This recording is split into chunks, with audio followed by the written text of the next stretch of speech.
الحمد للہ وحدہ، ساری خوبی صرف اور صرف ایک اللہ کے لیے ثابت۔ اگر آپ کچھ سیکھنا چاہتے ہیں تو یہ خطبہ بھی ہو گیا اور تقریر بھی ہو گئی۔ الحمد للہ وحدہ، ہر خوبی صرف اور صرف ایک اللہ کے لیے ہی ثابت۔ مسکرانا آیا، اسی کا سایہ پڑا تو مسکرانا آیا۔ کسی کو دل میں پیار اور محبت دینا آیا، کسی سے عظمت کا معاملہ کرنا آیا، ہاتھ آپ کا سخاوت والا بنا، با اخلاق انسان بنے۔ جو خوبی بھی ہے الحمدللہ وحدہ، صرف اور صرف اسے اللہ کے لیے ہی اصلاً ثابت ہے۔ پھر اس کی اس خوبی کا جس پر سایہ پڑ گیا، کسی کو اچھا بولنا آ گیا۔ ماشاءاللہ ہمارے درمیان ہمارے اس جلسے کے صدر محترم پیکر اخلاص و مروت جامع شریعت رہبر شریعت حضرت مولانا احمد نصر بنارسی صاحب دامت برکاتہم تشریف فرما ہو رہے ہیں۔ کرسی دے دو نا۔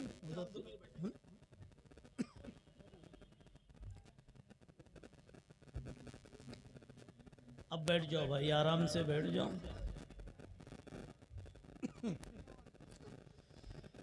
الحمد للہ نحمده ونستعینه ونستغفره ونؤمن به ونتوکل علیہ ونعوذ باللہ من شرور انفسنا ومن سیئات اعمالنا، من يهده الله فلا مضل له ومن يضلله فلا هادي له،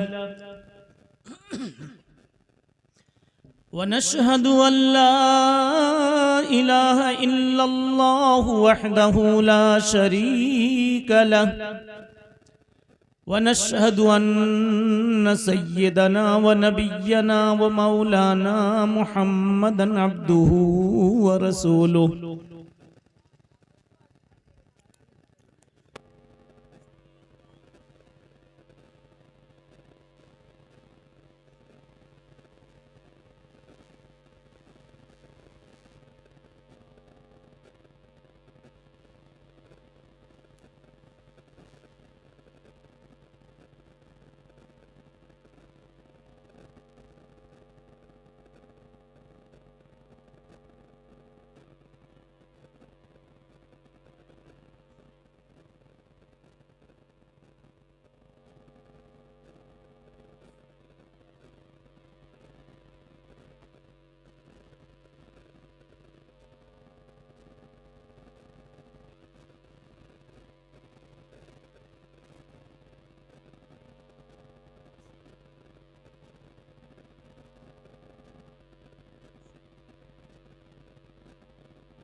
وغیرہ وغیرہ.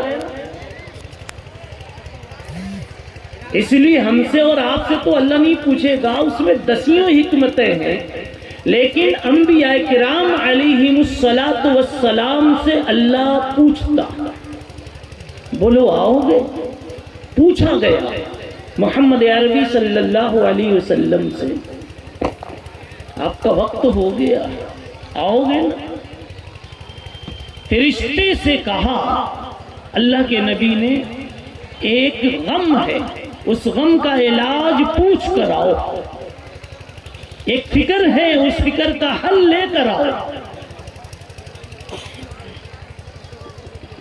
پوچھا کیا فکر ہے، کیا غم ہے؟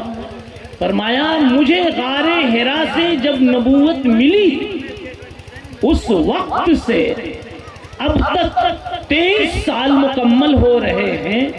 اس 23 سالہ دور نبوت میں میں نے ایک چمن سجایا، ایک گلستہ آباد کیا، اس میں ہر قسم کے پھول ہم نے لگا دیے. دنیا کے چمن میں، دنیا کے اخلاقی چمن میں اور انسانی چمن میں آپ جس پھول کی بھی تلاش کرو، یعنی جو خوبی انسان میں تلاش کرو، وہ خوبی صحابہ کرام کی زندگیوں میں موجود تھی. اللہ کے نبی اشارہ کر رہے تھے کہ ہر حسن کو میں نے کمال تک پہنچا دیا. صدق ڈھونڈ لو، عدل ڈھونڈ لو، امانت ڈھونڈ لو، خوش خلقی ڈھونڈ لو، جو حسن چاہیے میری زندگی میں انسانوں کا جو ایک چمن بنا، صحابہ کی جو ٹیم تیار ہوئی اور ان کی زندگیوں میں جو دین آیا، یوں کہہ لو کہ میں نے شریعت کو جو لوگوں کے سامنے پیش کیا، مجھے فکر ہی ہے کہ میں چلا گیا تو میرے بعد میرے اس چمن کا کیا ہوگا. اللہ نے جواب میں فرمایا کہ جاؤ کہہ دو میرے مصطفیٰ سے کہ گلشن کی ہر کلی کی حفاظت کریں گے ہم. کیا کہا؟ گلشن کی ہر کلی کی حفاظت کریں گے ہم. نہ جانے کس کلی سے گلستہ مہک اٹھے، ایک ایک انسان ایسا میں بنا سکتا اور ایک انسان میں اتنی ساری خوبیاں رکھ سکتا ہوں. ایک کھڑا ہو جائے مولانا قاسم نانوتوی تو پوری دنیا کو علوم اسلامیہ سے معطل کر کے رکھے. گلشن کی ہر کلی کی حفاظت کریں گے ہم، نہ جانے کس کلی سے گلستان مہک اٹھے. کوئی مجددی ملت پیدا ہوگا، کوئی قاسم العلوم والخیرات پیدا ہوگا، کوئی انور کشمیری جیسا محدث پیدا ہوگا. نبی کے لگائے ہوئے سجائے ہوئے ہر پھول کی حفاظت ہوتی رہے گی. ظالم کبھی ادھر ہاتھ نہیں بڑھا سکتا.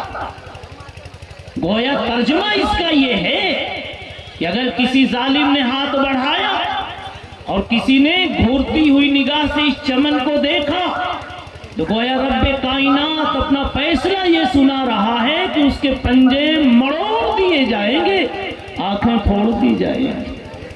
حضرت تھانوی رحمت اللہ علیہ اسی مضمون کے لیے فارسی کا شعر کہتے تھے: چراغ راہ کی عزت بر فروزت، جس چراغ کو رب کائنات خود جلائے اس کو کوئی پھونکنے آئے گا تو اس کا چہرہ جھلس جائے گا، اس کا چہرہ جھلس جائے گا.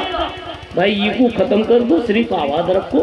اس کا چہرہ جھلس جائے گا اور اس کی داڑھی جل جائے گا، اس لیے کہ وہ چراغ ہے جسے جلایا ہے رب کائنات نے، خلاق اعظم. عرض یہ کرنا ہے کہ نبی پاک صلی اللہ علیہ وسلم کی نبوت قیامت کی صبح تک کے لیے ہے، تو آپ کو یہ فکر تھی کہ میری ہدایات باقی کیسے رہیں گی؟ اللہ نے کہا یہ ذمہ داری میری ہے، چاہا خدا نے تو تیری محفل کا یہ چراغ جلتا رہے گا، یوں ہی بجھایا نہ جائے گا، اور یہ ہو کے رہے گا۔ آپ دیکھیے قرآن کی دو متقابل آیتیں، کفار کہتے تھے لا تسمعوا لہذا القرآن والغوا فیہ، سنو نہیں محمد کی آیتیں، ان کا قرآن مت سنو، کان میں انگلی ڈال لو، کان میں انگلی ڈال لو۔ اور قرآن دوسری طرف کہہ رہا ہے ارے تمہارے کہنے سے کان بہرے ہو جائیں گے، کہتے ہو مت سنو، اِنَّا نَحْنُ نَزَّلْنَا الذِّكْرَ وَإِنَّا لَهُ لَحَافِظُونَ۔ اے بولنے والوں، سوچا تو ہوتا کان کس کا ہے، کان کس نے بنایا ہے؟ کان بنانے والا میں، قرآن اتارنے والا میں، پاور میرا، میں جس کان کو چاہوں سنا دوں۔ اہل مکہ کو سناؤں گا، اہل مدینہ کو سناؤں گا، پھر بات اور آگے بڑھے گی تو یہ علم کوفہ تک پہنچاؤں گا، پھر بصرہ کو مرکز علم بناؤں گا، پھر بغداد کو علم کی زینت سے مزین کروں گا، شدہ ہندوستان کو علم کا، دین کا، شریعت کا، ایمان کا، طریقت کا، شریعت کا، حقیقت کا میں مخزن اور مرکز بنا کے رہوں گا۔ بتاؤ بنا کہ نہیں بنا؟ یہ اللہ نے کہا تھا، اور یہ قرآن میں بھی کہا تھا۔ تفسیر اس طرح کر لو نا، لِيُظْهِرَهُ عَلَى الدِّينِ كُلِّهِ۔ علماء کرام توجہ چاہیے، کیا کہا؟ لِيُظْهِرَهُ، کہتے ہیں اللہ کی میں نے بھیجا ہے قرآن کو اور آپ کو اور آپ کی لائی ہوئی شریعت کو، تاکہ دوسرے تمام دینوں پر غالب کر دے اللہ اس کو۔ کسی کو اچھا لگے لگے، نہ لگے نہ لگے، میں نے بھیجا ہی ہے محمد اس لیے تاکہ آپ کی شریعت ساری شریعتوں پہ غالب کر دوں۔ وہ تو اس کو کرنا ہے، اور اس کی طاقت سے کوئی نہ لڑا ہے نہ لڑ سکتا۔ اگر اللہ کی طاقت سے لڑ سکتے نا تو یہ بھاری بھاری لوگ کبھی موت کے نرغے میں چنگل میں نہیں پھنستے۔ لیکن بچا کوئی، میرے بھائیوں بچا کوئی، کیسے کیسے یہ اناؤنسر لوگ جو ہوتے نا، اشعار چند کانوں میں ڈال کر کے ڈبی اپنی کھلوا دیتے۔ جی کہتے ہیں خواجہ عزیز الحسن مجذوب رحمت اللہ علیہ، موت سے کون بچا ہے جی؟ کیسے کیسے شیر و زیغم چل بسے، دنیا میں دھاڑتے ہوئے چلتے تھے وہ، کیسے کیسے شیر و زیغم چل بسے، زال اور سہراب و رستم چل بسے، قیصر و اسکندر و جم چل بسے، سب دکھا کے اپنا دم خم چل بسے۔ اکڑنے والے کی اکڑ ختم، اصحاب حکومت کی حکومت اور زور حکومت سب ختم۔ کیسے کیسے شیر و زیغم چل بسے، قیصر و اسکندر و جم چل بسے، سب دکھا کے اپنا دم خم چل بسے۔ کر لے جو کرنا ہے آخر موت ہے، ایک دن مرنا ہے آخر موت۔ میرے بھائیوں ابھی تک میں نے ایک بات کہی، وہ کیا بات ہوئی اس کا آپ ایک ذیلی عنوان لگا لیجئے کہ جب یہ مجمع دیکھتا ہوں تو مجھے یہ مضمون یاد آتا ہے کہ رسول اللہ صلی اللہ علیہ وسلم دنیا سے جا رہے تھے تو آپ کو فکر تھی کہ میرے بعد کیا ہوگا۔ اللہ نے وعدہ کیا ہوگا، اور وہ ہوگا جو آپ کا دل چاہتا ہے۔ یعنی آپ یہ چاہتے ہیں کہ میرا چمن آباد رہے، تو میں آپ کے چمن کو آباد رکھتا ہی رہوں گا۔ ترجمہ اس کا یہ ہے کہ ہر دور میں چمن کو آباد کرنے والوں کو پیدا کرتا رہوں گا۔ بے شک اللہ جب کہتے ہیں میں کروں گا تو مطلب یہ ہے کہ اپنے خاص بندوں سے کرواؤں گا. تھوڑی دیر ان چہروں کو دیکھ لیجئے محبت سے، دیکھ لیجئے بھائیو، پھر میں کہوں گا کہ کیوں کہا میں نے. کی نگاہ میں اہل قرآن اور اہل علم کے چہروں سے خوبصورت کوئی چہرہ نہیں، ان کے مقدر سے بہتر نوشتہ تقدیر میں، صحف تقدیر میں کوئی تقدیر لکھی ہوئی نہیں، ان سے بہتر کوئی مقدر کسی کا نہیں. یہ کون ہے؟ علامہ ابن سیرین رحمت اللہ علیہ فرماتے ہیں کہ اگر جبرائیل امین کو اس وقت روئے زمین پر بھیجا جائے اور انہیں اختیار دیا جائے کہ تم جاؤ اپنی پسند کی مجلس چن کر بیٹھو، تو انہی علماء کو ڈھونڈ کر کے انہی کی کتابوں کے درسگاہوں کے بیچ میں آ کے بیٹھیں گے. یہ مدرسے کی بات کر رہا ہوں میں. بات یہ ہے کہ آج امت نہ جاننے کو جاننا کہنے لگی ہے. کیا کہا بھائی؟ اسی لیے میں نے کہا تھوڑا سا سامنے آئے گا تو انشاءاللہ مضمون آئے گا. کیا کہا؟ امت آج نہ جاننے کو بھی جاننا کہنے لگی ہے. ایک شعر پر دھیان دیجئے تو جاننا نہ جاننا آپ بھی جاننے لگیں گے. کیا ہے وہ شعر؟ کہتا ہے، شاعر ہی کہے گا نا، اور کون کہے گا. کہتا ہے جانتا ہوں، مضمون چھوٹ جائے تو یاد دلائیے گا، ابھی کہاں سے چھوڑا ہوں میں نے، علماء کا چہرہ، یہ لقمہ ہے مولانا. جانتا ہوں، کیا جانتا ہوں؟ جواب دودھ کی لذت جانتا ہوں. کیا جانتا ہوں؟ جواب اچار کی لذت جانتا ہوں. جانتا ہوں، کیا جانتا ہوں؟ املی کی کھٹاس جانتا ہوں. یہی تو ہے نا. جی نہیں، کہتا ہے شاعر جانتا ہوں ثواب طاعت و زہد. الفاظ تھوڑے بھاری پڑ رہے ہیں لیکن گھبراؤ نہیں. ہڈی آئی تھی کچن میں تو وہ بھی تو کڑک تھی نا، لیکن تھوڑی دیر کسی گرمی نے گرمایا تو نرم ہو گئی. تو آپ بھی کھوپڑی میں رکھ کے تھوڑا کھوپڑی کو گرم کرو تو شاید نرم ہو جائے الفاظ. جی صحیح کہا حضرت، غلط ہو تو لقمہ دے دیجیے گا. کہو جانتا ہوں. شاعر کیا کہتا زہد پر طبیعت ادھر نہیں آتی. میں کہتا ہوں تم جانتے ہی نہیں، ورنہ کیوں نہیں آتی. دھوکہ دے رہے ہو کہ جانتا ہوں ثواب طاعت و زہد. اب آپ کے لیے تھوڑا سا واضح کرتا ہوں. یہ علماء تو مسکرا رہے ہیں، پتہ چلا منہ میں لڈو پہنچ چکا. جی آپ کے لیے کہتا ہوں جانتا ہوں ثواب طاعت و زہد. بزرگ بننے میں، ولی بننے میں، تعلق مع اللہ والا مومن بننے میں، تہجد والا بننے میں، تلاوتوں اور دعاؤں والا بننے میں کیا مزہ ہے. میں جانتا ہوں پر طبیعت ادھر نہیں آتی.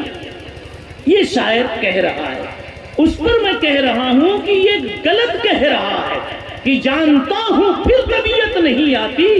ارے جان جاتے ہو تو جاننے کے بعد طبیعت ادھر سے کبھی ہٹتی ہی نہیں. مثال دوں کچھ، بلی کی مثال دوں یا آپ کی مثال دوں. ایک بلی دیکھ رہی ہے کچن میں کہ بگونے پہ دودھ چڑھا ہوا ہے اور چولہا گرم ہے، لیکن آپ وہاں کھڑے ہیں اس لیے ابھی وہ صوفی بنی ہوئی مراقبے میں. ان ربک لبالمرصاد. تمہاری بلی جو ہے بہت گھات لگا کے دیکھ رہی ہے.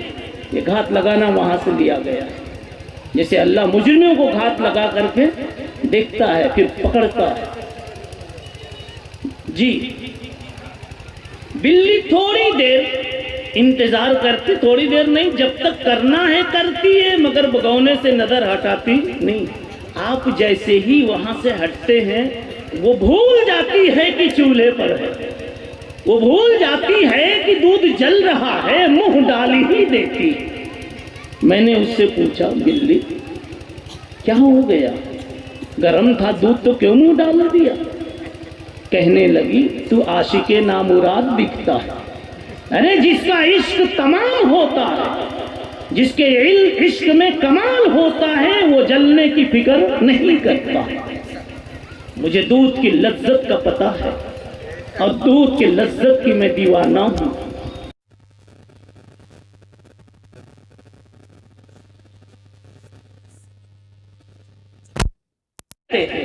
بلی جو لذت دودھ کو جان رہی ہے اس کو جاننا کہتے ہیں، اور اگر آپ اتنا نہیں جانتے تو پھر نہیں جانتے۔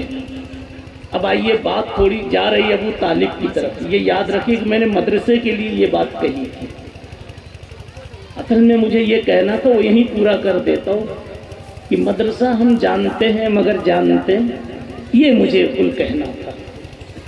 لیکن ابھی ابو طالب کی بڑی پیاری بات آ گئی، امت کا ایمان انشاءاللہ کچھ ضرور گرم ہوگا۔ جی ابو طالب کو ایمان نہیں ملا، اور آ کر کے وہ کہا کرتے تھے وَلَقَدْ عَلِمْتُ، میں جانتا ہوں۔ امت نے کہہ دیا ابو طالب نہیں جانتے ہو، جانتے تو محمد کے دیوانے ابو بکر کی طرح ہو جاتے، اس لیے کہ ابو بکر تو باہر تھے نا، ابو طالب تم تو محمد کے گھر میں تھے نا، محمد تو آپ کی گود میں تھے نا، نہیں جانا آپ نے۔ لیکن انہوں نے، آپ جانتے ہیں کہ ابو طالب نے نبی پاک صلی اللہ علیہ وسلم کا بھرپور تعاون کیا ہے، مگر وہ خاندانی حمیت کی بنیاد پر، حالانکہ وہ حقیقت سے واقف تھے کہ اس محمد کی کیا شان ہے، حقیقت سے واقف تھے وہ۔ جی ایک مرتبہ کہنے لگے وَلَقَدْ عَلِمْتُ بِأَنَّ دِينَ مُحَمَّدِ، پیغمبر محمد بھتیجے، میں تو آپ کا کلمہ پڑھ لیتا، میں آپ کا دین قبول کر لیتا، اس لیے کہ مجھے معلوم ہے کہ آپ کے دین سے بہتر کسی کا دین نہیں ہے۔ وَلَقَدْ عَلِمْتُ بِأَنَّ دِينَ مُحَمَّدِ مِنْ خَيْرِ أَدْيَانِ الْبَرِيَّةِ دِينًا، دھرتی پر جتنے بھی دین ہیں ان میں سب سے اعلیٰ، سب سے بالا، سب سے اجمل، سب سے اکمل آپ کا دین ہے صلی اللہ علیہ وسلم۔ وَلَقَدْ عَلِمْتُ، بڑے پختہ الفاظ میں، لام اور قد اور علم تینوں میں بڑی جان ہے، مگر سچی بات یہی ہے کہ ہمارے محققین فرماتے ہیں کہ علم تو کہا، مگر علم واقعی اگر ہو گیا ہوتا تو محمد رسول اللہ صلی اللہ علیہ وسلم کے اوپر واقعی ایسے ہی ابو طالب فدا ہو جاتے جیسے ابو بکر فدا ہو گئے۔ حالانکہ اسباب اللہ نے سب جمع کر دیے تھے۔ کیا مطلب جمع کر دیے تھے؟ ذرا آنکھ کھول کے سنیے تو اور مزہ آئے، اور جن حیتوں پر بیٹھنے سے نیند آئے وہ حیت بدل دیجئے، جی دلچسپی لیجئے، ورنہ مضمون ہمارا سونے والی آنکھوں کی وجہ سے بھاگ جاتا ہے، ہم سوچیں گے لوگ سوئی نہیں، سنی نہیں رہے تو کیا بیان کریں۔ ابو طالب نے اس وقت محمد الرسول اللہ صلی اللہ علیہ وسلم کو پہچان لیا تھا کہ کس کمال کا یہ انسان آگے اٹھنے والا، چمکنے والا، میرا بھتیجا، جبکہ کسی نے ابھی نہیں جانا تھا۔ کم و بیش 9 سال کی عمر تھی میرے نبی صلی اللہ علیہ وسلم۔ مکہ مکرمہ میں قحط پڑا اور پورا کعبہ انہی کے ہاتھ میں، ابو لہب، ابو جہل، عتبہ، شیبہ، فلاں فلاں۔ اب جب قحط پڑا تو ان میں جو تھے بزرگ، جو بھی رہا، سب کو بلا بلا کے دعائیں کروائی گئی۔ ابو طالب کا نمبر آیا کہ اب تم دعا کرو، ابو طالب دعا کرو کہ بارش آ جائے۔ ابو طالب جانتے تھے کہ ہم سب کی دعاؤں سے کچھ ہونے والا نہیں، عوام کو ایک بات یہ معلوم ہونی چاہیے کہ مکے کے جو کفار تھے، ابو جہل وغیرہ کی جو ٹیم تھی، وہ بھی دعا کرتے تھے، مصیبتیں آتی تھی تو وہ بھی دعا کرتے تھے۔ آج کلمے والا دعا کرنا بھول چکا ہے، امام صاحب سے کروا لیتا، امام صاحب نے ٹھیکہ لے لیا ہے، 5,000 تنخواہ میں ساری بستی کی بیماری کا اور اس کا ٹھیکہ لے رکھتا ہے کہ نہیں؟ خیر یہ بھی مستقل ایک عنوان ہے، بس یہاں اتنا مختصر کہہ لو، اللہ کو کبھی پرایا مت سمجھو۔ پرایا کہتے ہیں غیر کو، دور کو، اپنے سے دور مت سمجھو۔ کتنے بھی گنہگار ہو گئے، اللہ کو اپنے سے دور مت سمجھو۔ اللہ کہتے ہیں جب تک تو کلمے والا ہے میں خود آ کے چپک کر تیری مرادیں دینے کے لیے تیار ہوں۔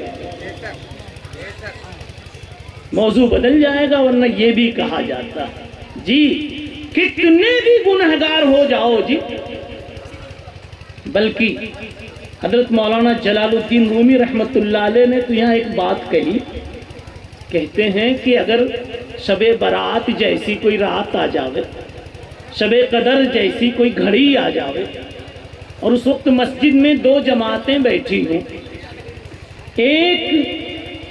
ایک اللہ کے ولیوں کی جماعت، راضی اور غزالی کی جماعت، صوفیوں کی، اتقیاء کی، علماء کی جماعت ہے، اور ایک طرف زانی شرابی کبابی لوگوں کی جماعت ہے جو آج چاچا کی اور ماموں کی ادھار ٹوپی لے کر آ گئے۔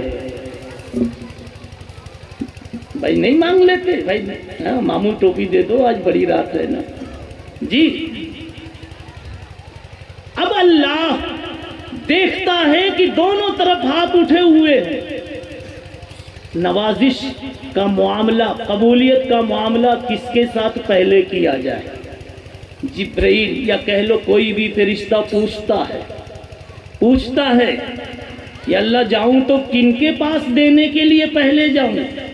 یہ جو اولیاء کی جماعت ہے یا وہ جو زانیوں کبابیوں شرابیوں کی جماعت ہے؟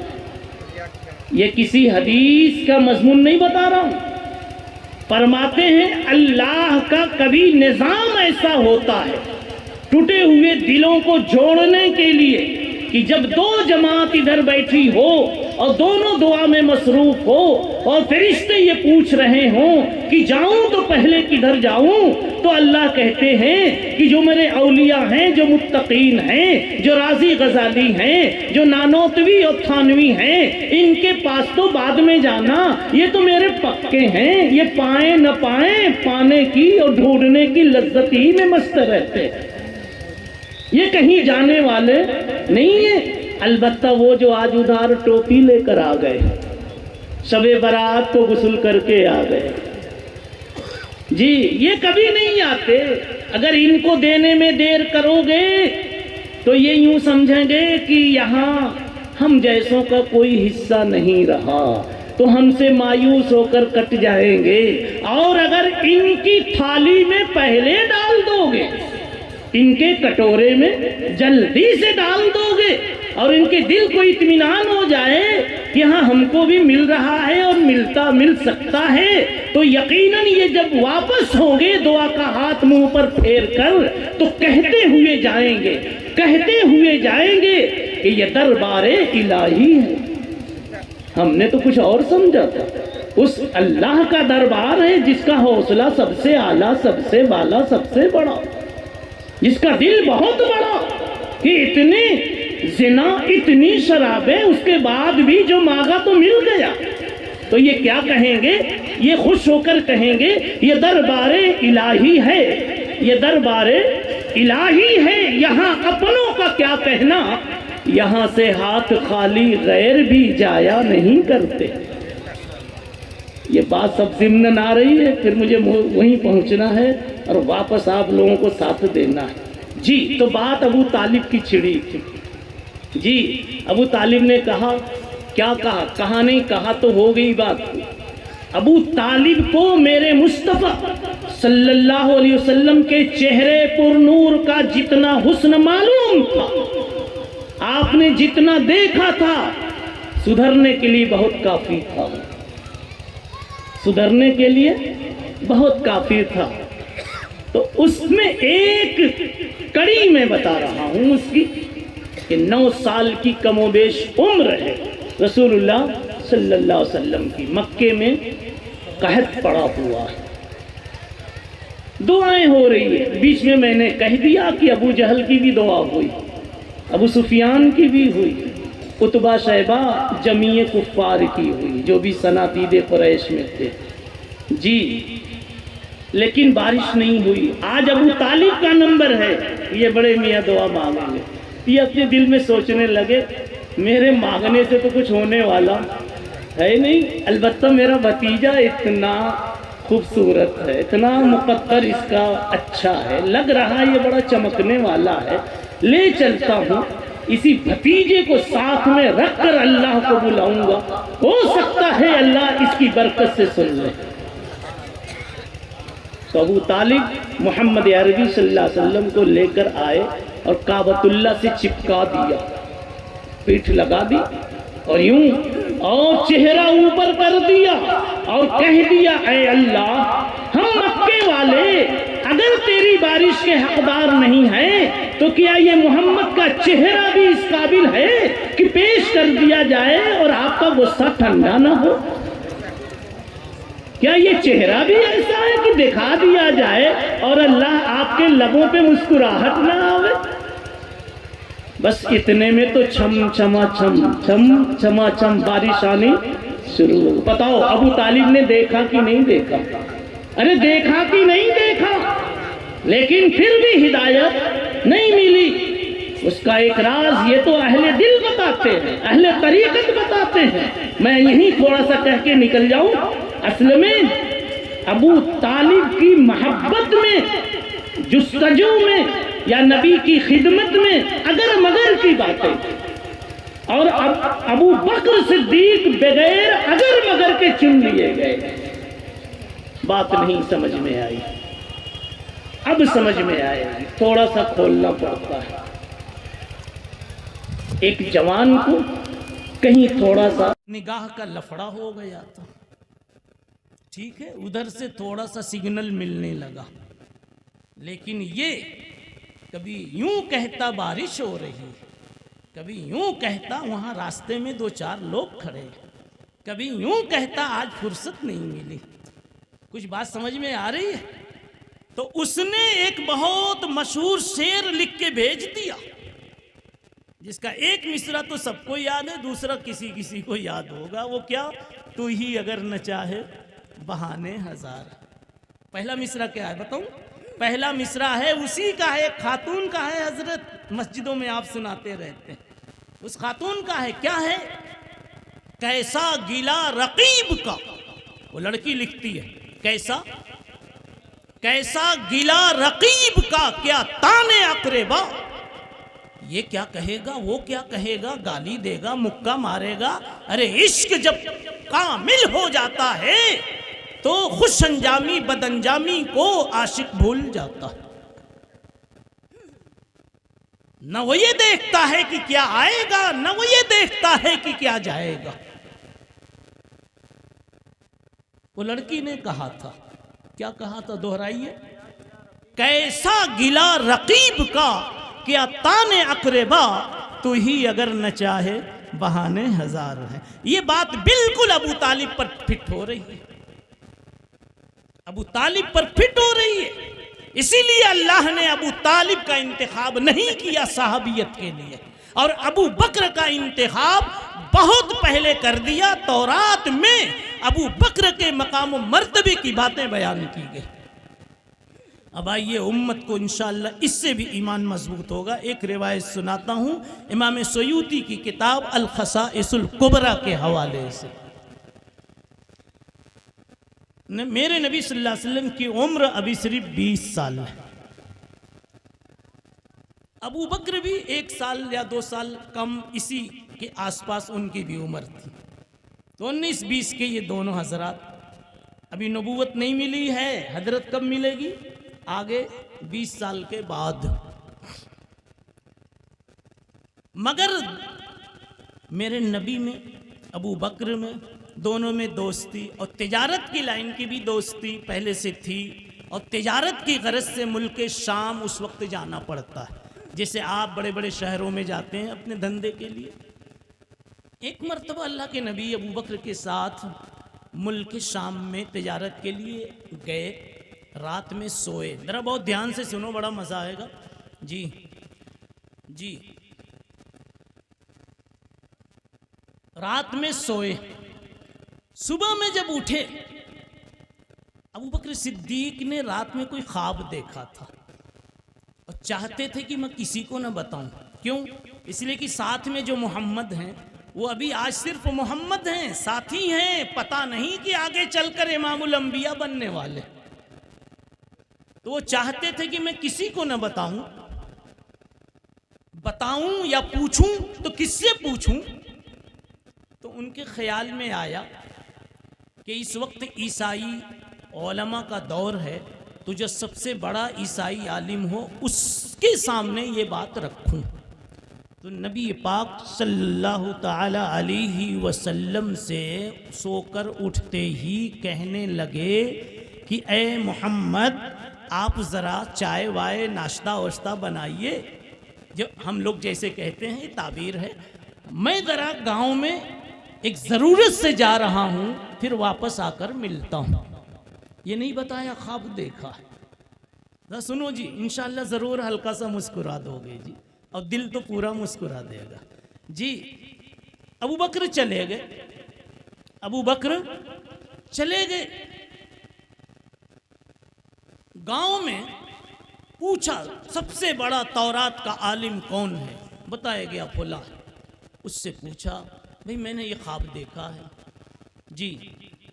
جیسے ہی خواب بتایا تو وہ عالم نیچے اوپر ابو بکر کو دیکھنے لگا۔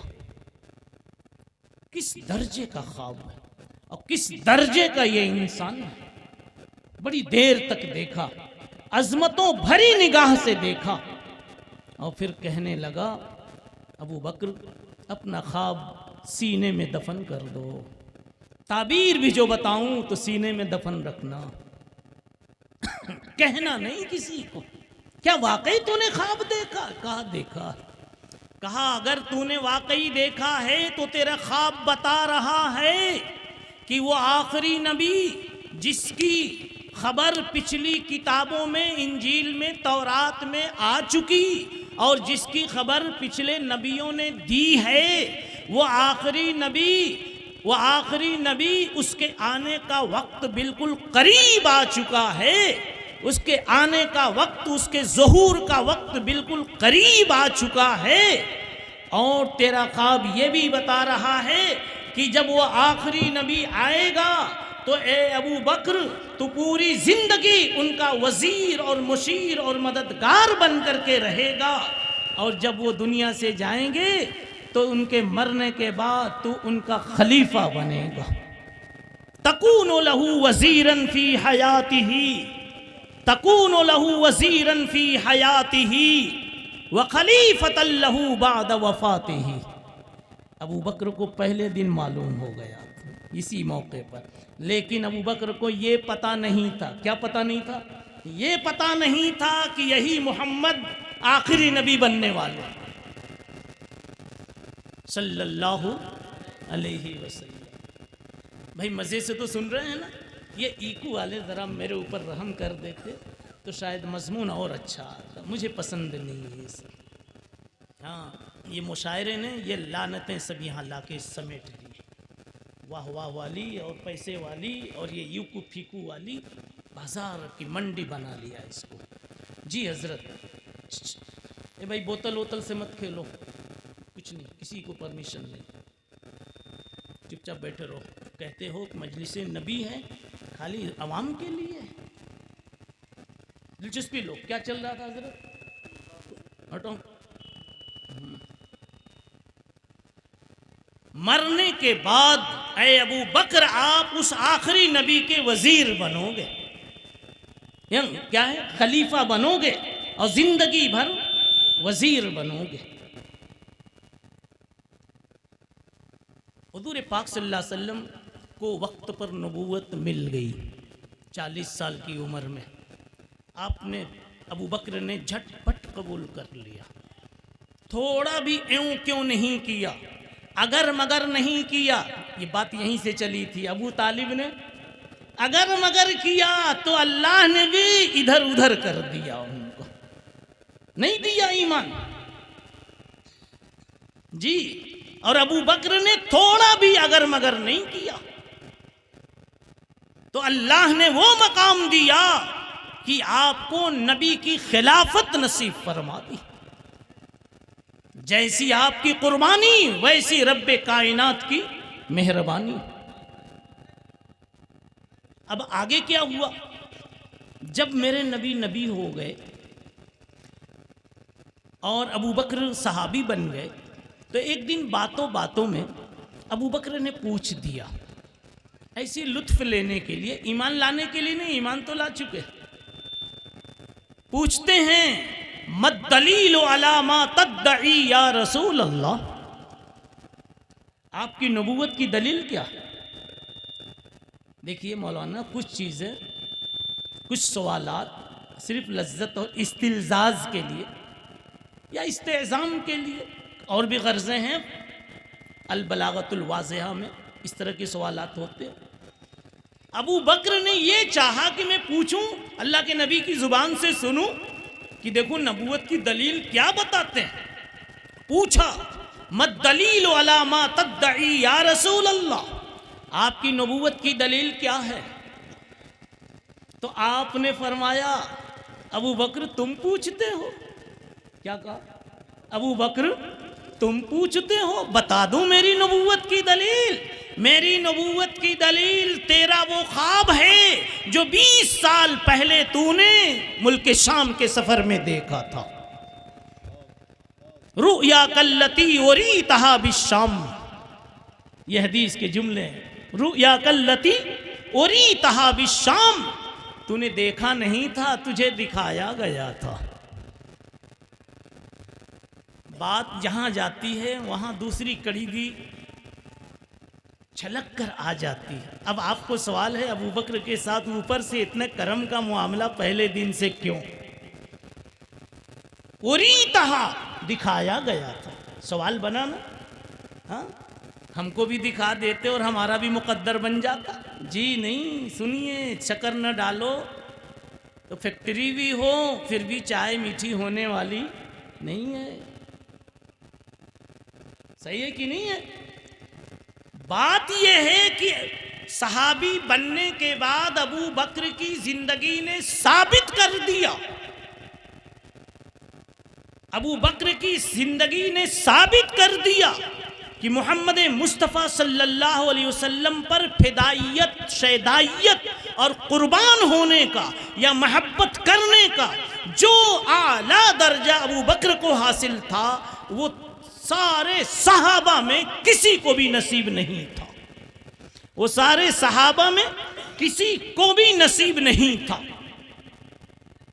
فتح مکہ کے موقع پر، فتح مکہ کا موقع ہے،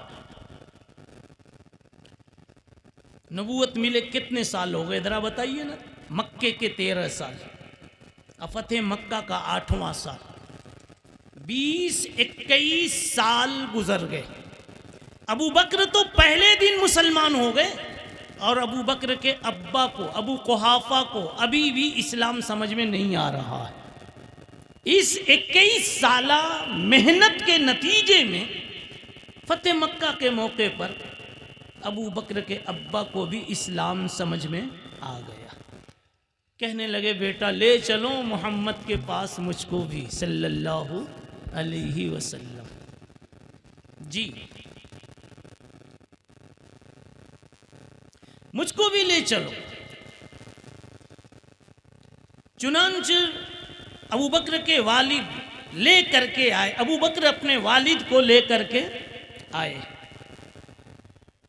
حضور پاک صلی اللہ علیہ وسلم نے کہا ابو بکر کیوں نہیں مجھے بلا لیا، بوڑھے باپ کو کیوں تھکایا؟ ابو بکر نے کہا ضرورت ہم کو تھی، بہرحال کلمہ پڑھا دیا، اور جیسے ہی باپ نے کلمہ پڑھا بیٹے ابو بکر رونا شروع کر دیے۔ ابو بکر رضی اللہ عنہ رونے لگے۔ حضور پاک صلی اللہ علیہ وسلم کہتے ہیں یا ابا بکر ما یبکیک، یہ رونے کی بات ہے، کیوں رو رہے؟ کیا پیاری بات کہی ابو بکر نے۔ میں سمجھتا ہوں انہی قسم کے جذبات کی وجہ سے حق تعالی شانہ نے ابو بکر کا یہ مقام بنایا تھا۔ کیا بات کہی؟ کہنے لگے ابو بکر کہ جب میرے ابا کلمہ پڑھ کر مسلمان ہو گئے تو میرے دل میں بے حد خوشی محسوس ہوئی، بہت خوشی محسوس ہوئی کہ میرا باپ جہنم میں جاتے جاتے بچ گیا اور جنت میں اس کی سیٹ بک ہو گئی، اور میری 21 سال کی محنت رنگ لائی۔ مجھے کتنی خوشی ہوئی یا رسول اللہ، میں بول نہیں سکتا۔ اسی وقت معاً میرے خیال میں یہ بات آئی کہ کاش میرے ابا کی جگہ ابو طالب مسلمان ہو گئے ہوتے تو جو خوشی ابو بکر محسوس کر رہا ہے وہ محمد الرسول اللہ کو نصیب ہو جاتی۔ کچھ بات سمجھ میں آئی؟ اتنا فدائی قلب تھا، ایسے شدائی تھے، تو اللہ تعالیٰ نے ویسا ہی مقام بھی لکھ رکھا تھا۔ اللہ کو تو سب معلوم تھا نا۔ اب واپس ہوتا ہوں اپنی بات کی طرف، تو میں کہہ رہا ہوں کہ میرے بھائیوں ابو طالب کا ذکر کیوں آیا معلوم ہے؟ وَلَقَدْ عَلِمْتُ بِأَنَّ دِينَ مُحَمَّدِ، ابو طالب نے کہا مجھے معلوم ہے آپ کا دین بڑا اچھا۔ سچی بات یہ ہے کہ معلوم نہیں تھا، ورنہ معلوم ہوتا تو رخساروں کا حسن معلوم ہوتا ہے تو بوسو کنار کے بغیر چین نہیں آتا۔ بھئی صحیح ہے کہ نہیں ہے؟ تقوی کی رسی کے سارے دھاگے دھیرے دھیرے ٹوٹ جاتے، کس کے؟ جو 22 سالہ نوجوان ہے۔ ہاں صحیح بتا رہا ہوں جی۔ کیوں؟ آپ کو حسن کا پتہ ہے، جسے بلی کو بگونے کی دودھ کی لذت کا پتہ تھا، ابو طالب کو اگر پورا پتہ ہوتا تو اگر مگر کی باتیں نہیں کرتے۔ اب سوال یہ ہے کہ اگر مگر ختم کہاں ہوگا جی؟ اگر مگر ختم کہاں ہوگا، اور اس اگر مگر کے ختم کرنے کی دوا کیا ہو سکتی ہے، وہ سمجھانے کے لیے سمجھا میں نے اس مضمون کو چھیڑا۔ اس اگر مگر کی دوا اگر آپ کو چاہیے تو اللہ کی قسم مدارس کے مکاتب کے انہی ماحول میں آپ کو دوا ملے گی، اس لیے کہ مدارس میں اور مکاتب میں وہ علم پلایا جاتا ہے جو اللہ کی طرف سے ڈائریکٹ آیا ہوا۔ آپ کہتے ہیں میں جانتا ہوں کہ مدرسہ کیا ہوتا ہے۔ جواب، آپ نہیں جانتے کہ مدرسہ کیا ہوتا ہے، میں نہیں جانتا کہ مدرسہ کیا ہوتا ہے۔ آئیے ایک شاعر کی زبان میں بتاتا ہوں کہ مدرسہ کیا ہوتا ہے۔ بہت صحیح اس نے کہا، کہتا ہے شاعر یہ مدرسہ ہے۔ کیا کہتا ہے؟ ہاں یہ کیا نام ہے بھائی قاری سجاد صاحب؟ دارالقرآن۔ یہ مدرسہ ہے، اللہ اس مدرسے کو آباد رکھے جی۔ یہ مدرسہ ہے، آگے انتظار کیجئے پھر کیا نہیں ہے۔ یہ مدرسہ ہے، تیرا میں قدا نہیں ساقی۔ میں قدا کہتے ہیں شراب کھانے کو، دونوں کی خوبیاں الگ الگ ہیں۔ شراب کھانے میں جاؤ تو عقل پر ایسا نشہ چڑھ جاتا ہے کہ باپ بھی نوکر دکھنے لگتا ہے، ماں نہیں نظر آتی، آپ کچھ کا کچھ ہو جاتے ہیں۔ نشہ انسان کو کچھ کا کچھ بنا ڈالتا ہے۔ کہتا ہے یہ مدرسہ ہے، تیرا میں قدا نہیں ساقی۔ یہاں کی خاک سے انسان بنائے جاتے، یہاں کی خاک سے انسان بنائے جاتے۔ اب اس کو دوسرے انداز میں کہہ لو، دنیا کے ماحول میں نشے چڑھائے جاتے ہیں، اور مدرسے کے ماحول میں نشے اتارے جاتے. کیسا نشہ؟ تھوڑی دیر اس پر بات کرتے ہوئے بات لپیٹ دوں گا. کیا یاد ہے میں نے کب بیان شروع کیا تھا؟ منٹ. ابھی علماء کا چہرہ تو باقی ہے. چلیے جی حضرت بولیے. آپ بھی بول سکتے ہیں. کیا کہا؟ یہ مدرسہ ہے تیرا، میں قدا نہیں ساقی، یہاں کی خاک سے انسان بنائے جاتے ہیں. یہاں نشہ اتارا جاتا ہے. کیسا نشہ اتارا جاتا ہے؟ مال کا نشہ. مدرسے کی تعلیم پلا پلا کے اتارا جاتا ہے. میں کا نشہ، انانیت کا نشہ، قرآن کی آیتیں سمجھا سمجھا کے اتارا جاتا ہے. عیاشی کا نشہ، بدماشی کا نشہ، حدیثیں سنا سنا کے اتارا جاتا ہے. ظالمانہ اقدام کا نشہ، اپنی طاقت اور جوانی کا نشہ. یہ جتنے نشے ہیں میرے بھائیوں، اور کہہ لو نا اپنے حسن کا نشہ. آپ بھی آئینہ دن میں 12 مرتبہ دیکھتے، سمجھا؟ اور اہل دل کیا کہتے ہیں؟ الحمدللہ اس مجلس میں اللہ نے ایک بہت بڑے اہل دل کو بھی ہم سب کی سعادت کے طور پر پہنچا دیا ہے. اللہ حضرت کی عمر میں بہت ہی برکتیں شامل فرمائے. جی کیا کہہ رہا تھا؟ میں کا نشہ، ظالمانہ اقدام کا نشہ، پیسے کا نشہ، سارے نشے یہاں اتارے جاتے ہیں.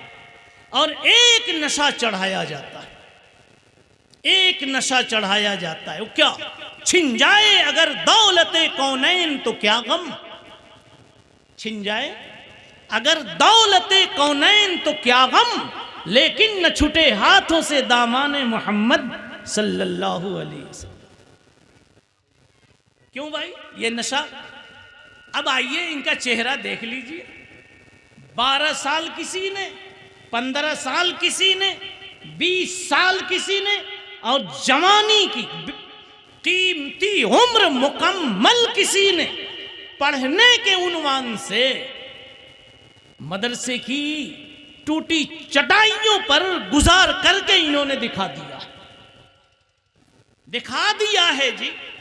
جبکہ ان کے گھروں پہ گدے تھے، صوفے تھے، ایسیاں تھیں، مگر مچھروں کے بیچ میں رات گزارنے میں جو ان کو لذتیں آئی ہیں، صوفوں کی کبھی لذت ان کو خواب و خیال میں بھی نہیں آئی. کیا بات ہے یہ بتا دوں کیا بات ہے؟ جہاں سے میں نے بات شروع کی تھی، اللہ نے کیا کہا تھا؟ گلشن کی ہر کلی کی حفاظت کریں گے ہم. اور اللہ جن کو کام کے لیے چنتا ہے ان کو ناز نخرے اور دستر بستر یاد نہیں آتے. ان کی تو ایک ہی دن ہوتی ہے. اب جی میں ہے کہ در پہ کسی کے پڑا رہوں، سر زیر بار منت درباں کیے ہوئے. اللہ والوں سے پوچھو، ان کو تو کچھ پتہ نہیں کہ عالم میں کیا ہو رہا ہے. آم کتنے قسم کے وہ کیا جانے. ہاں کھاتے ہیں، اللہ کھلاتا ہے سب سے زیادہ ان کو، مگر ان کو کچھ پتہ نہیں ہے. کھلاتا ہے سب سے زیادہ. فَلَنُحْيِيَنَّهُ حَيَاتًا طیبہ میں سارے آم آ گئے کہ نہیں آ گئے؟ اگر لنگڑا رہ گیا تو حیات طیبہ پوری نہیں ملی ابھی. اس لیے اہل دل کو، اہل ولایت کو، اہل تقوی کو اللہ وہاں پہنچاتے ہیں جہاں جہاں ان کی طیبات یعنی ان کی مقدر کی نعمتیں بکھری ہوئی. شیخ زکریا رحمۃ اللہ علیہ ایک مرتبہ اپنی الماری دیکھ کر کہنے لگے کہ ایک دن میرا وہ تھا کہ پاؤں کے چپل نصیب نہیں تھے، خط لکھنے کے لیے 10 پیسے کے 2 پیسے کے کارڈ نہیں ملتے تھے، اور آج دیکھو میری الماری میں کہاں کے پھل فروٹ اور مٹھائیاں رکھی ہوئی ہیں. مجھے تو ایسا لگتا ہے کہ زکریا کی روزی اللہ نے پوری دنیا میں بکھیر دی. فَلَنُحْيِيَنَّهُ حَيَاتًا طیبہ. خیر آئیے ذرا سا بات تھی پکڑیے، اور میں اب بات پوری کرنے والا ہوں، مگر لگتا ہے کہ ابھی ہی شروع ہوئی ہے کہ نہیں؟ تو میں یہ کہہ رہا ہوں یہ وہ لوگ ہیں جی، ان کو دیکھ لو محبت سے. میں کیوں کہہ رہا ہوں ذرا ابھی 2 منٹ کے بعد، اس سے پہلے ایک واقعہ سنا دیتا ہوں. بایزید بسطامی. اہل دل کی بات ہی الگ ہوتی ہے میرے بھائیوں، سمجھا نا؟ اہل دل کی بات ہوتی ہے، وہ جب بہت زیادہ اللہ سے قریب ہوتے ہیں تو دکان نہیں مانگتے. ہم تو سوچتے ہیں آج ذرا آنسو آ جاتا تو دکان 2 کروا لیتے. کیا سوچ ہے ہماری. تو ہی ناداں، بولیے تو ہی ناداں، چند کلیوں پہ قناعت کر گیا، اللہ ملا اور صرف ایک دکان مانگ لی. ارے کہہ دیتا اللہ مجھے تو چاہیے، مجھے تو، اور جب تو آئے گا تو تیری ساری چیزیں سایہ بن کر آئیں گی. حکیم اختر صاحب رحمت اللہ علیہ کہتے تھے دل گلستہ تھا تو ہر شے سے ٹپکتی تھی بہار، اور دل بیاباں ہو گیا عالم بیاباں ہو گیا. دل میں اللہ آ گیا تو لگتا سب کچھ آ گیا. اسی لیے جب ولی رات میں اٹھتا ہے تہجد میں اور سناٹا ہوتا ہے، سمجھا، تو اس کی مانگ کیا ہوتی ہے جانتے ہیں؟ اس سے پہلے میں کہتا ہوں کیا وہ پہلے تو اس کی وہ بھیک مانگتا ہے، اللہ رات کے 2:30 بجے کے سناٹے والی مناجات نصیب کر دے. چلنے کی ہو کی آواز کے کوئی آواز میرے کان میں نہ ہو، اس وقت میں اٹھوں، رات کے 3 بجے میں اٹھوں، ہواؤں کے ہو کے علاوہ کوئی آواز نہ ہو، پھر میں بولوں تو سنے، تو کچھ کہے میں سنوں، اللہ ایسا میرا ماحول بن جاوے. ان کی اس طرح کی تمنائیں ہوتی ہیں. اس لیے ایک ولی کہتے ہیں دل میرا ہو جائے ایک میدان ہو، اسی لیے کہا کہ 2:30 بجے صرف آواز کی ہوا آتی ہوا کی. دل میرا ہو جائے ایک میدان ہو، تو ہی تو ہو تو ہی تو ہو تو ہی تو.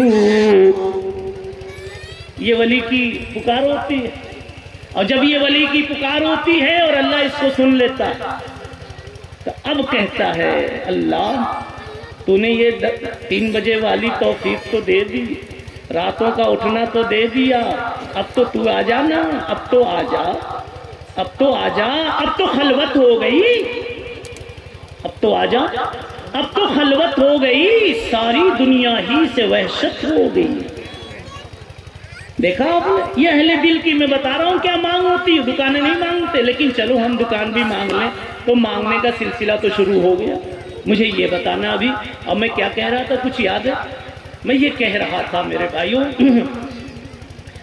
کہ ہاں ان چہروں کو ابھی بتا رہا ہوں. اس سے پہلے میں نے ایک بزرگ کو پکڑا، بایزید بسطامی کو. لقمہ دیا کیجیے مولانا، ورنہ پکڑی تو بے معنی ہو جائے گی.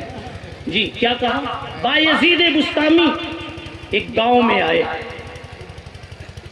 اور الحمدللہ آج بھی امت میں یہ خیر ہے کہ کوئی ولی اگر آ جاتا ہے، چاہے کتنا بھی بے نمازی شرابی کبابی ہو، ولی کا چہرہ دیکھنے کی تمنا اس کے دل میں ضرور ہوتی، اور اسے مسافہ مل جائے تو اپنی بہت بڑی عید اور سعادت سمجھتا ہے.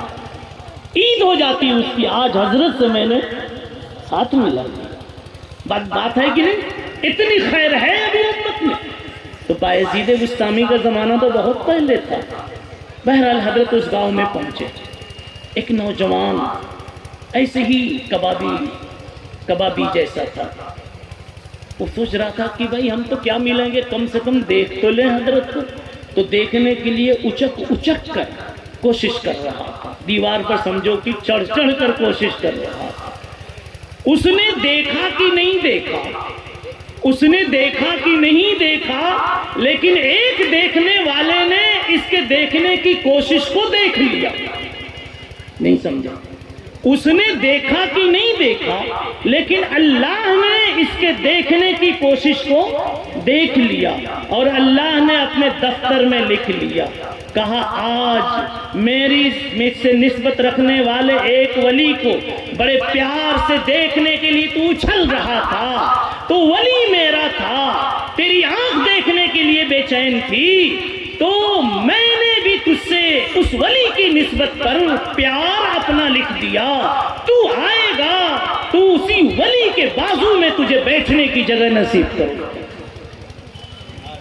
بعد مرنے کے اس جوان کو کسی نے دیکھا تو کیا ہوا؟ کہنے لگا وہی ہوا کہ میری کوشش کی وجہ سے اللہ نے، دنیا میں تو میں نہیں دیکھ سکا، لیکن حضرت کی اس محبت کی برکت سے اللہ نے میرے زندگی کے گناہ معاف کر دیے۔ کچھ سمجھا آپ نے؟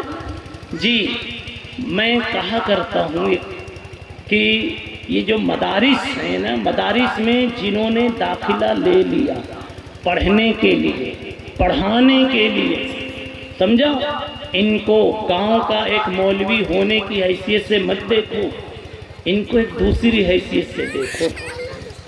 اللہ کے نبی بتاؤ ذرا سا، نہ جمے تو چپ رہنا، باقی تو علماء کو تو سبھی جواب معلوم ہے، کیا آج بھی نبی ہیں کہ نہیں ہیں اللہ کے نبی؟ آپ کی نبوت باقی ہے کہ نہیں باقی ہے؟ اور نبوت کا مطلب یہ ہوتا ہے کہ انسان کی رہنمائی اور ہدایت کا کام چلتا رہے۔ نبوت یعنی ہدایت، نبی بولتا رہے، لوگ سیکھتے رہے۔ اب بتاؤ، جب نبی آج بھی نبی ہیں، اللہ کو معلوم تھا کہ 2024 کا زمانہ آئے گا، تو عجیب عجیب تجارت کی اسکیمیں الٹی سیدھی، عجیب عجیب فتنے عقیدے والے، عجیب عجیب شرارتیں عیاشی والی، عجیب عجیب ظلم طاقتوں والے وغیرہ وغیرہ ساری چیزیں ہوں گی۔ تو بتاؤ آج بھی نبی کی ضرورت تھی کہ نہیں تھی؟ نبی ہوتے تو سارے غلط نظریات کو، سارے غلط عقائد کو غلط کہہ کے بتا دیتے، اور ایک صحیح کو صحیح کہہ کے بتا دیتے، تو نہ کوئی شکیلی فتنہ ہوتا، نہ کوئی قادیانی فتنہ ہوتا، نہ کوئی اور کوئی فتنہ ہوتا۔ مگر پھر اللہ نے نبی کو کیوں بلا لیا؟ ایک سوال ہے، اللہ کو تو معلوم تھا نا 2024 تک کیا ہوگا، 2025-26 تک کیا ہوگا، کیوں بلا لیا؟ جواب، اس لیے بلا لیا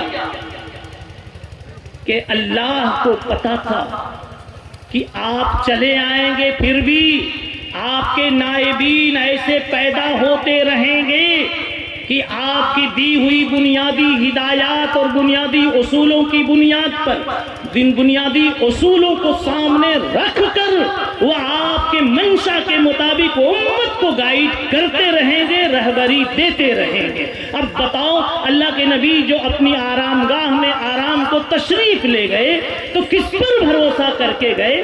کس پر بھروسہ کر کے گئے؟ کیا نمک کی دکان چلانے والے پر؟ کیا ککڑی بیچنے والے پر؟ کیا فیکٹری چلانے والے پر؟ نہیں نہیں، انہی مکاتب اور مدارس کی باسی تیواسی روٹیوں پر پلنے والوں پر، انہی پر بھروسہ کر کے اللہ کے نبی گئے۔ بتاؤ کتنا بڑا عہدہ ان کا ہے۔ میرے نبی نے جن پر بھروسہ کیا ہے، میرے نبی نے جن پر بھروسہ کیا ہے، امت کو بھی بھرپور بھروسہ کرنا چاہیے۔ اگر ان پر بھروسہ نہیں ہوتا، قرآن و حدیث کا علم ان کے مقدر میں نہیں آتا۔ مدرسے میں چلے تو گئے مگر بات تو نہیں آئے۔ اللہ نے سینے کو نواز دیا کہ نہیں نواز دیا؟ پتہ چلا یہ چنیدہ ہیں، یہ برگزیدہ ہیں۔ اگر بایزید بستامی کو دیکھ کر اور محبت سے دیکھ کر یا دیکھنے کی کوشش کر کے اگر کوئی مغفرت پا سکتا ہے، تو آپ بھی اپنے زمانے کے علماء کو اس نیت سے دیکھو کہ چادر نبوت پر اگر کوئی کیچڑ اچھالتا ہے، عزت نبوت پر کوئی حملہ کرتا ہے، شریعت مصطفیہ میں کوئی تبدیل لانے کی کوشش کرتا ہے، تو ہم تو کچھ نہ کر سکیں گے، کریں گے اور کرتے ہیں تو یہی مدارس کے علماء ہوتے ہیں۔ اس نیت سے انہیں پیار سے دیکھ لو۔ اگر بایزید بستامی کو دیکھنے کی وجہ سے جنت ملی تھی، تینوں اہل علم کو دیکھنے سے بھی اللہ ضرور جنت عطا فرمائے۔ اور دوسری ایک بات کہتا ہوں مدرسے ہی کے تعلق سے، اللہ نے دیکھو دنیا میں ہر ایک کو پریشانی سے جوڑ کے رکھا۔ دنیا کا کوئی آدمی پریشانی سے خالی نہیں ہے مولانا، کوئی نہیں ہے۔ کوئی پیسے میں مر رہا ہے، یعنی پیسہ نہیں ہے اس لیے پریشان ہے، اور کوئی پیسہ ڈھیر سارا ہے اس لیے پریشان ہے۔ بلکہ زیادہ تو پریشان وہی ہے جو ڈھیر پیسے والا، اور بے پیسے والا تو بیچارہ کہیں بھی بیٹھا بیٹھا سو جاتا ہے۔ بے پیسے والا تو اس کو کہیں بھی نیند آ جاتی ہے، جہاں نہیں سونا وہاں بھی سو جاتا ہے، اور پیسے والا تو پورے سفر میں 1 منٹ بھی آنکھ بند نہیں کرتا، کہتا ہے کوئی پرس لے کے بھاگ جائے تو۔ خیر، میں تو ایک صاحب کو جگا رہا تھا اس لیے انداز اختیار کیا۔ جی حضرت کیا کہہ رہا تھا؟ لقد خلقنا الانسان فی کبد۔ ہر ایک پریشانی سے جڑا ہوا، اور یہ اللہ کا کرم ہے کہ پریشان کچھ نہ کچھ رکھا ہے، ورنہ پریشان نہ ہوتے نہ ہم نہ ہوتے فرعون ہوتے، ہم نہ ہوتے فرعون ہوتے جی۔ اور جو فرعون بنا نا وہ اسی وجہ سے بنا حضرت، کیا کہ اس کو اللہ نے کبھی درد سر نہیں دیا، کبھی اس کو بخار والی گولی کیا ہوتی، پیرا سے تو ارے بولو نا، ہاں وہ بخار والی گولی اس کو کبھی نہیں لگی، کبھی نہیں لگی، جس کے نتیجے میں اس نے اپنے کو خدا کہہ دیا۔ اگر ہم کو بھی کچھ نہ ہونا تو ہم بھی کچھ کم نہیں ہیں بابا، ہم بھی کم نہیں ہیں، جس کی جتنی جہاں چلتی ہے چلا لیتا ہے، جس کی جتنی، یہ توجہ طلب جملہ ہے۔ بتاؤں میں، آپ اگر پرنسپل ہیں، سب کو پریشان کر کے رکھے ہوئے ہیں، آپ اگر متولی ہیں تو اگر سے داڑھی کا ایک بال بھی ابھی محفوظ نہیں ہے آپ کا، مگر امام صاحب کی پگڑیوں پہ کیچڑ اچھال رہے ہیں، گرم گرم جملے بول رہے ہیں، جبکہ پتا ہے کہ شاید 6 مہینے کے بعد میری جگہ کوئی اور متولی ہو جائے۔ صحیح ہے کہ نہیں؟ متولیوں کی زبان دیکھو نا، پرنسپل کی زبان دیکھو نا، ارے اور بھی کہہ لو نا، صدر کی زبان دیکھو، اپنے ماتحتوں سے کیسی باتیں کرتا، ناظم کی زبان دیکھو جو غیر محتاط ناظم ہے، کس طرح کی ظالمانہ حرکتیں، ظالمانہ بولتے ہیں وہ۔ پتہ کیا چلا، اگر اللہ بے چین نہ رکھتا نا تو ہم سب کو بے چین کر ڈالتے، ہم سب کو بے چین کر ڈالتے جی، اس لیے کہ تھوڑا سا کچھ ملا ہے تو ہم نے دیکھ لیا، ابھی سب نے سر نہیں ہلایا۔ تو اب آئیے بتاتا ہوں، آپ کی بھی تو ایک جگہ حکومت ہے نا، بلکہ 2 جگہ حکومت ہے، بتاؤں میں کہاں؟ ارے بابا گھر والی پر آپ کی چلتی ہے کہ نہیں؟ یہ بوڑھوں سے نہیں بات کر رہا، بوڑھے تو لڑ کر کے پھر دوستی کر لیتے آخر میں، اب نہیں لڑتے۔ بوڑھے جو ہوتے ہیں نا 10-20 سال لڑتے ہیں اور پھر اس کے بعد آخر میں پکے دوست ہو جاتے ہیں، بڑھیا اور بوڑھے دونوں، کہتے ہیں اب ہم ہی دونوں ہیں، اولاد تو سب ٹیڑھی ہو گئی، پھر صلح کر لیتے ہیں۔ ہاں صحیح بتا رہا ہوں جی۔ حضرت کیا کہہ رہا تھا؟ اگر ہم کو اللہ مصیبت سے نہ جوڑتا تو ہم سب کو بے چین کر ڈالتے، کسی کو جینے نہیں دیتے، چھین لیتے۔ اگر طاقت ساری ہم کو مل جاتی، آپ کا سارا ہم چھین لیتے، آپ کو سونے نہیں دیتے، مگر اللہ نے سب کو بے چین کیا ہے، اس لیے سب اپنی پریشانی میں مست ہے۔ اچھا خیر، یہ مضمون اتنا لمبا نہیں بولنا تھا، مجھے آگے جانا کہ ہر ایک بے چین ہے، کوئی بیماری میں بے چین ہے، قرضے میں بے چین ہے، مکان کی تنگی میں بے چین ہے، اور کوئی تو گھر میں جوان لڑکی ہے، رشتہ نہیں آ رہا ہے۔ کئی میں نے بوڑھوں کو دیکھا جن کی لڑکی زیادہ عمر ہو گئی، دعا کے لیے کہتے کہتے رو دیتے ہیں بیچارے کہ ہم بھی بڈھے ہو گئے، چلے گئے تو بیٹی کا کون ہوگا، معلوم نہیں اس کو رشتے میں کیا کون ملے گا، دیر ہو جاتی ہے تو اچھے رشتے بھی نہیں ملتے۔ رو دیتے ہیں بوڑھے ماں باپ جی، نیند نہیں آتی۔ اللہ ایسے تمام پریشان لوگوں کو، ایسی پریشان بیٹیوں کو اللہ بہت جلد ان کی پریشانی کا حل عطا فرماتے ہیں۔ بہت دعا کرنی چاہیے کسی بھی مظلوم اور مجبور اور پریشان انسان کے لیے۔ آپ کے اوپر انشاءاللہ پریشانیوں کے آنے کا سلسلہ بند ہو جائے گا۔ خیر، پریشان وہ بھی ہے جس کی بیٹی کا یا بیٹے کا رشتہ نہیں آ رہا، جس کو نوکری نہیں مل رہی، اور بیماری ہے، کسی کو عدالت ہے، کچہری ہے، کچھ ہے، ہر آدمی پریشان۔ ہم جس کو دیکھتے ہیں کہ بہت چین سے کروڑ پتی ہے، جناب عالی، سب سے زیادہ وہی پریشان ہے۔ نہ مانے تو ان کی خصوصی دعوت کھا کے دیکھ، وہ جب کھلائے گا نا تو سنائے گا میں کتنا پریشان ہوں۔ خیر، اب جب ہر آدمی پریشان ہے تو ہر آدمی دعا کی طرف لپکتا ہے۔ تھوڑی غلطی یہ ہے کہ دعا خود نہیں کرتا، کرواتا ہے۔ یہ کچھ صحیح بھی ہے اور کچھ غلط ہے۔ صحیح تو یہ اس لیے ہے کہ بھائی ٹھیک ہے، دعا کرانا بھی سنت ہے، کرانا بھی چاہیے، لیکن کرنا اس سے اونچی چیز ہے، اس سے اعلیٰ چیز ہے۔ اور ابھی میں نے شاید بات کہی ہے کہ کبھی اپنے کو خدا سے دور نہ سمجھو۔ یہ حجاب جو ہو جاتا ہے، دوری کا خیال جو ہو جاتا ہے، اس سے بندہ مایوس ہو جاتا ہے اور پھر انسان دھیرے دھیرے خدا سے کٹ جاتا ہے۔ اس لیے کبھی بھی مایوس ہونے کی ضرورت نہیں، بلکہ تم یہ کہو ہم جیسے بھی ہیں گندے کپڑے کی طرح سمندر تک اپنے کو پہنچائیں گے۔ سمندر گندے کپڑوں کو پاک کر دیتا ہے، میرا رب میری گندگی کو جب دیکھے گا اور میں ہاتھ اٹھاؤں گا، میری نااہلیت کو دیکھے گا اور میں روتا رہوں گا، آخر تو اس کو رحم آئے گا، اور ایک قطرہ بھی رحم کا آ گیا تو زندگی کی ساری پریشانیاں، زندگی کی ساری غلاظتیں انشاءاللہ ختم ہو جائیں گی۔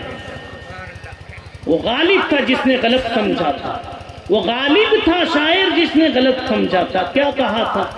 ایک آدمی جا رہا تھا بہت جرم کرنے کے بعد حج کرنے، تو کیا کہتا ہے؟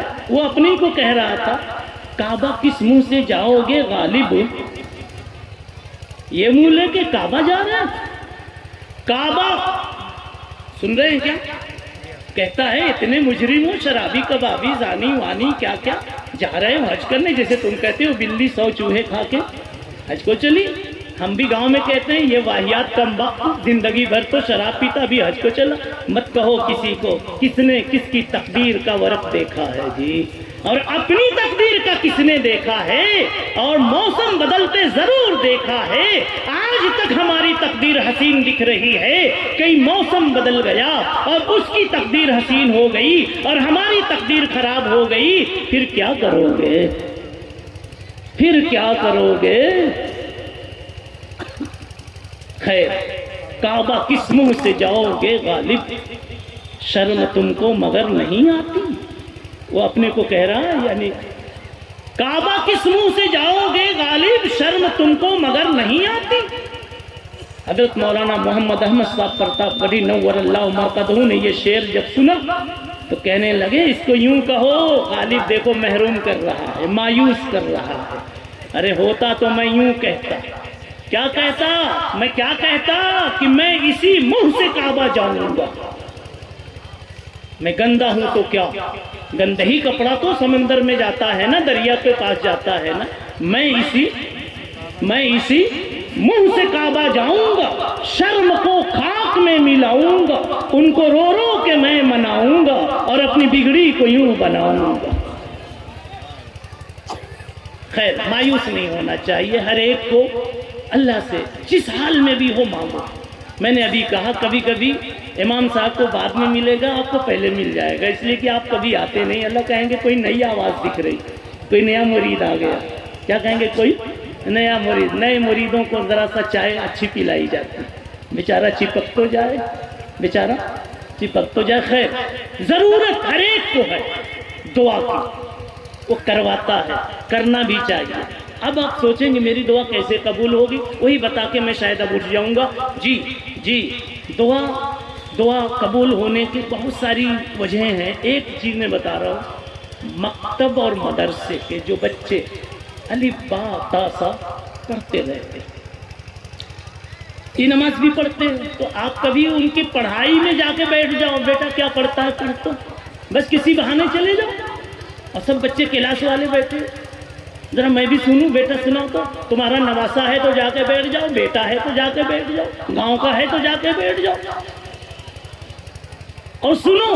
اور ہو سکے تو کبھی ایک آدھ کچھ کوئی مدرسے کے لیے ٹیوب لائٹ وائٹ لے لو, دینے کے بہانے جا کے بیٹھ جاؤ. اصل تو یہ کہنا ہے کہ جا کے بیٹھ جاؤ اور دل میں اللہ سے کہو, اللہ میری مصیبت میں مجھے یہاں پہنچایا ہے, میری بیٹی 28 سال کی ہو گئی, 30 کی ہو گئی, رشتہ نہیں آ رہا ہے, میں مانگتا ہوں مگر میں اس قابل کہاں ہوں کہ مجھے دیا جائے, میں تو بڑا گنہگار ہوں, لیکن اللہ ان تیرے معصوموں کے بیچ میں بیٹھا ہوں جن کے دفتر میں اب تک فرشتے نے کوئی گناہ نہیں لکھا ہے.